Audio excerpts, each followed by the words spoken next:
అందరికీ నమస్కారం. Welcome to be spiritual talks. కృష్ణం వందే జగద్గురుం అనే శీర్షికన గత కొంతకాలంగా మనం వీడియోలు చేస్తున్నాం.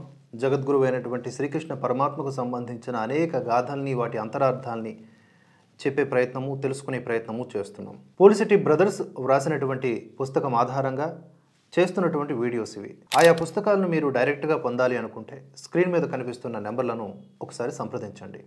ఇక ఇవాల్టి ఎపిసోడ్లో రోటికి కట్టబడిన శ్రీకృష్ణుడు, దాని వెనుకున్న పరమార్థాన్ని తెలుసుకుందాం. బాలకృష్ణుడు అల్లరిగా తిరుగుతున్నాడని యశోద అతన్ని ఒక రోలుకి త్రాడుతో కట్టివేసిందట. శ్రీకృష్ణుడు ఆ రోలును ఈడ్చుకుంటూ వెళ్తున్నాడు. అక్కడ రెండు పెద్ద మద్ది చెట్లు ఉన్నాయి. ఆ చెట్ల మధ్య ఇరుక్కుపోయింది రోలు.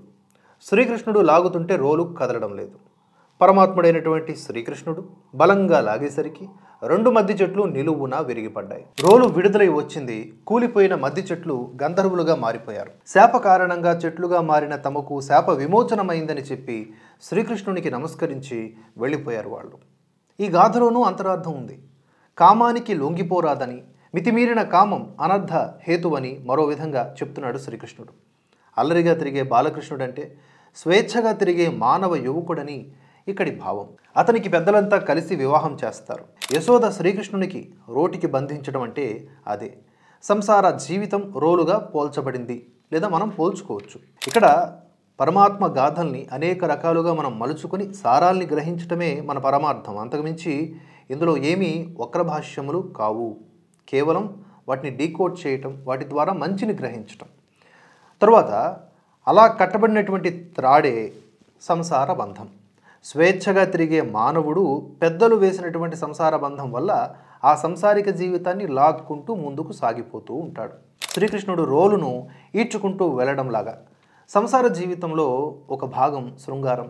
ఏ మానవుడైనా మితిమీరి కళ్ళు మూసుకుపోయిన కామానికి లొంగిపోతే ఇక అతని జీవితం అధోగతే. రెండు మద్ది చెట్లకు మధ్య ఇరుక్కొని రోలు ఆగిపోవడంలో అర్థం కూడా మనం ఆ విధంగా తీసుకోవచ్చు. ఆ మద్ది చెట్లే కన్నుగానని కామానికి ప్రతీకలు. అవి రోటిని ఆపివేసినట్లుగా మితిమీరిన కామం మన జీవితాన్నే స్తంభింపజేస్తుంది. మహాభారతంలో విచిత్ర వీర్యుణ్ణి చూడండి. అతడు తన భార్యలైనటువంటి అంబిక, అంబాలికలతో రాత్రింబవళ్ళు అవిశ్రాంతంగా కళ్ళు మూసుకుపోయినటువంటి కామముతో చరించటం వలనే రోగగ్రస్తుడై మరణించాడు. మితిమీరిన కామం వల్ల జీవితం నాశనం కావడం అంటే అలా ఉంటుంది. నేడు కూడా ఎందరో మానవులు విపరీత కామాతురులై చెడు మార్గాలు పట్టి రోగగ్రస్తులు అవుతున్నారు. భయంకరమైన రోగాలతో మరణిస్తున్నారు. అందుకే ముందుగా ఈ అతి కామాన్ని జయించాలి. అయితే అది ఎలా సాధ్యం? శ్రీకృష్ణుడు ఒక్క దెబ్బతో మద్ది చెట్లను కూల్చివేసినట్లుగా మానవుడు కూడా కామాన్ని జయిస్తే, ఆయన రోటిని లాక్కుని పోయినట్లుగా మానవుడు తన జీవితాన్ని సమర్థవంతంగా నడిపించుకోగలడు, పరమార్థాన్ని సాధించగలడు. ఈ సందర్భంలోని మద్ది చెట్లు మితిమీరిన కామానికి ప్రతీకలు ఎలా అయ్యాయని కొందరికి సందేహం కలగవచ్చు.